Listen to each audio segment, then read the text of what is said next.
Bismillahirrahmanirrahim. Assalamualaikum warahmatullahi wabarakatuh. Salam sejahtera bagi kita semua. Salam, Om Swastiastu, Namo Buddhaya, dan Salam Kebajikan. Sampurasun. Sobat Nusantara, Indonesia pasti bisa. Saya masih semangat. Ditemenin oleh Ibu Mana yang luar biasa. Tadi kita sudah putar-putar, lihat-lihat ruang gereja, ibadah, dan seterusnya.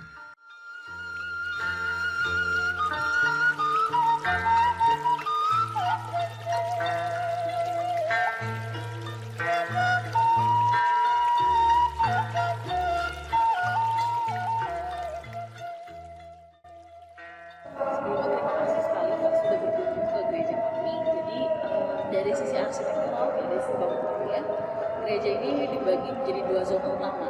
Jadi yang pertama adalah panti imam yang ada di belakang kita, lalu yang di bagian depannya adalah panti masyarakat. Nah, di panti imam ini juga terdapat katedral.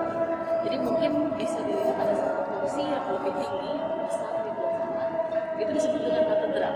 Nah, istilah katedral, gereja katedral Santo Petrus dikarenakan adanya katedral di dalam gereja ini. Jadi mungkin bagi gereja-gereja Katolik lainnya di Musliman Bandung tidak ada istilah penyebutan katedral karena tidak ada tahta uskup. Di sini diletakkan kursi katedral, yaitu adalah kursi tahta uskup sendiri. Itu yang dimana diartikan sebagai gereja uskupan, gereja pusat, gereja dimana Bapak Uskup itu memang punya tahtanya di sini.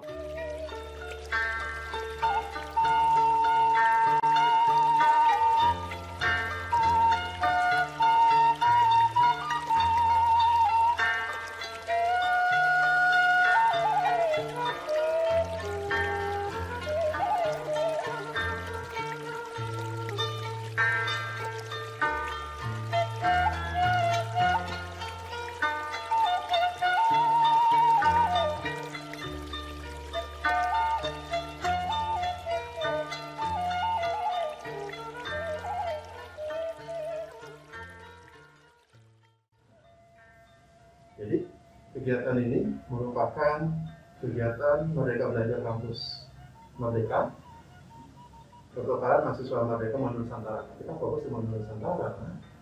Teman-teman sobat-sobat Nusantara ini dari Papua, dari Sabang, sampai Merauke dan seterusnya, berbagai etnis, agama dan seterusnya. Nah, kita coba berbagi lintas agama sesuai dengan keinginan masing-masing. Nah, di sini tema yang akan kita bahas itu makna kebenekaan dan toleransi.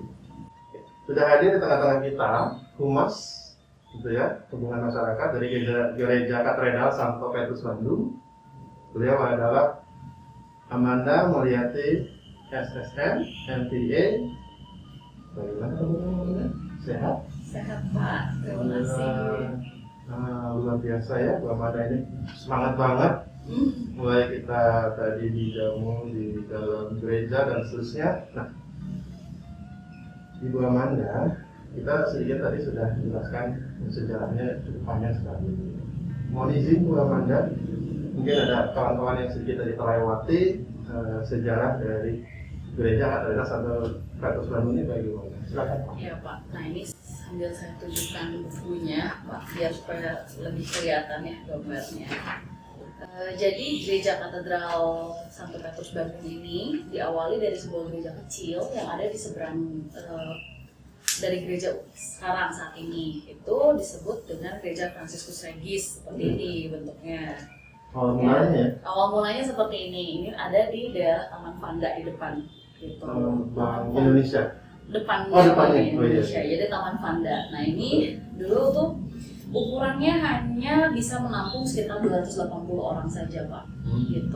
Jadi perkembangan umat Kota Bandung yang semakin pesat, umat Katolik, maksudnya umat Katolik di Kota Bandung semakin banyak, dan didukung juga dengan dibukanya rel kereta api antara Bandung dengan Cirebon dan Bandung dan Batavia, gitu. Semakin meningkatkan jumlah atau salah satu faktor perkembangan umat Katolik di Kota Bandung yang begitu besar. Nah, karena dirasa tidak cukup lagi kapasitas ruangannya, Maka dipilihlah sebuah halaman tepat di seberangnya nih sekarang ini kita berdiri nih Pak. Nah ini Jalan Merdeka Pak, ini Jalan Merdeka sekarang. Dan kalau Bapak lihat di sini sebenarnya ada rel kereta apinya sudah terlihat. Nah ini rel kereta apinya. Jadi memang sudah ada gitu. Nah jadi dirasa di halaman di tanah di depan gereja yang lama ini dirasa cocok gitu karena ada satu halaman luas bekas perkebunan dan dirasa sangat cocok dan masih dekat dengan bangunan lama, makanya dibangunlah gereja Katedral Santo Petrus ini gitu. Durasi pembangunannya sekitar hanya 1 tahun Pak, dari 1921 sampai 1922. Jadi gereja ini hampir bentar lagi 100 tahun gitu. 100 tahun luar biasa ya.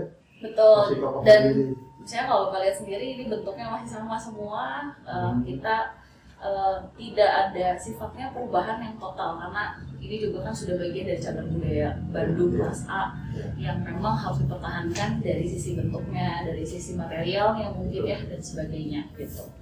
Seperti itu kalau untuk sejarah Pak. Jadi karena perkembangan umat Katolik Kota Bandung juga sih faktor utamanya.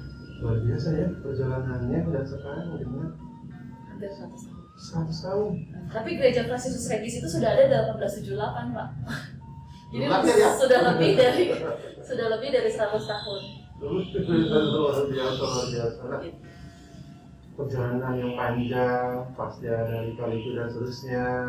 Nah ini kita akan masuk ke inti utamanya, kawan-kawan, Sobat Nusantara.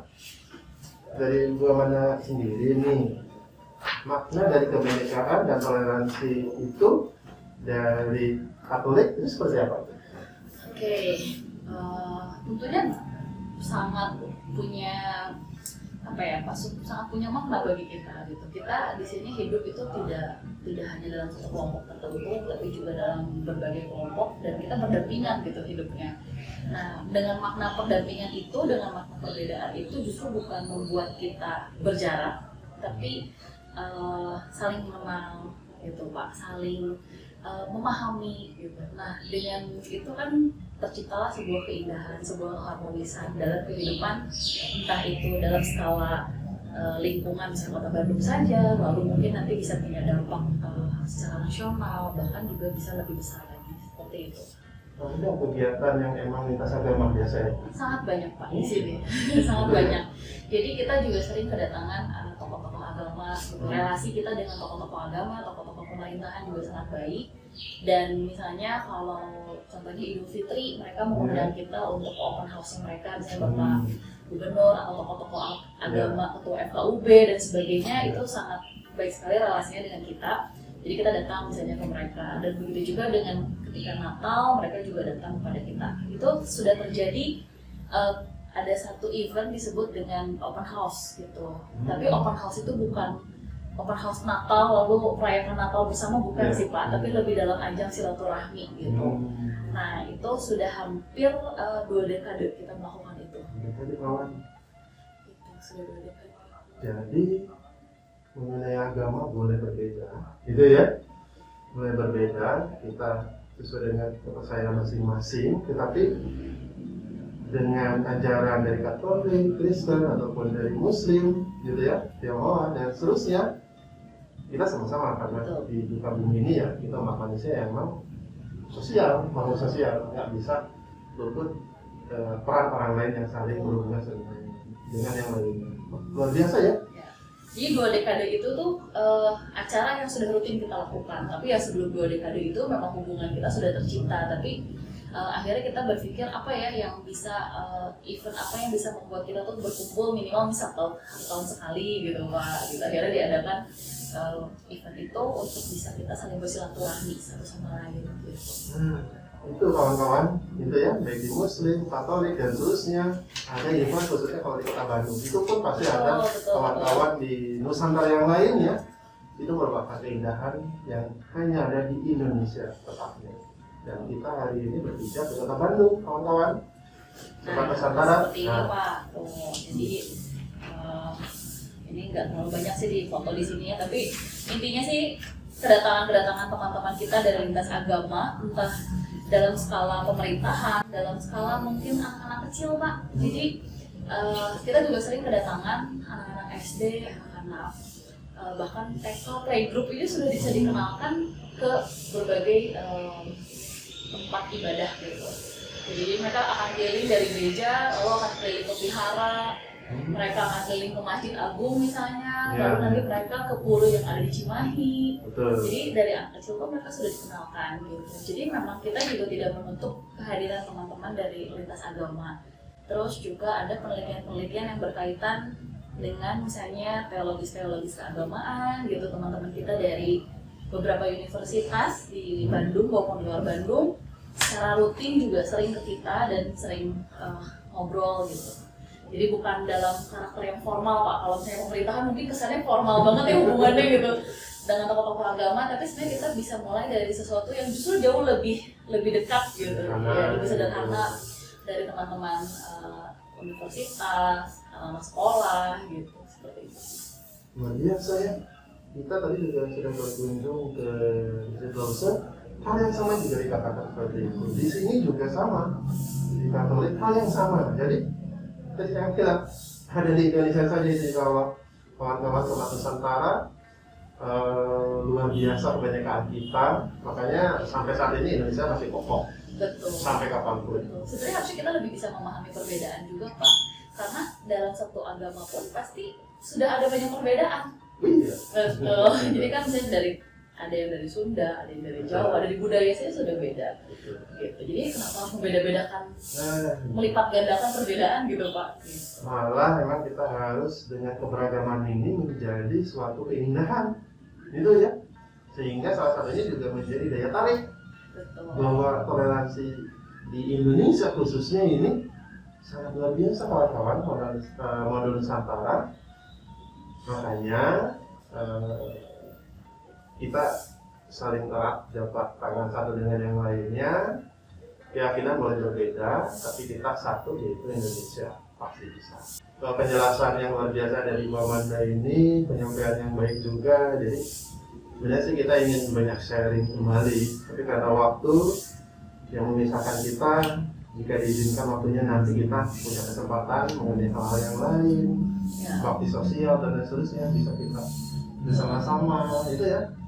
Sobat Nusantara, salam hormat kami kepada pengurus Gereja Katedral Santo Petrus di sini, kawan-kawan di sini, dan juga tidak lupa dari pimpinan kami, Wakil Rektor 1 Bidang Akademik dan Kemahasiswaan, Profesor Dr. Haja Umi Narimahwati DRS MSI dan PhD BKS PNN Modul Nusantara, Dr. Isnia Budiataya MSI. Beliau mengucapkan rasa hormat dan terima kasihnya atas waktu yang disediakan oleh Ibu Amanda, sehingga di modul Nusantara ini bisa lebih erat lagi, keyakinan boleh berbeda, tapi lebih erat lagi sosial dan seterusnya. Jadi insya Allah ilmu dan sharingnya dari Ibu Amanda ini bisa bermanfaat bagi kita semuanya. Gitu ya. Nah mungkin itu Sobat Nusantara, kawan-kawan. Mohon maaf kalau dari saya pribadi ada kalimat yang kurang berkenan. Bu Amanda juga mohon maaf jika ada kami kesini memakan waktu dari Bu Amanda sendiri. Terima kasih kawan-kawan, sehat selalu, sampai ketemu nanti di kebenekaan selanjutnya. Salam sehat, salam modul Nusantara. Sobat Nusantara pasti bisa. Terima kasih.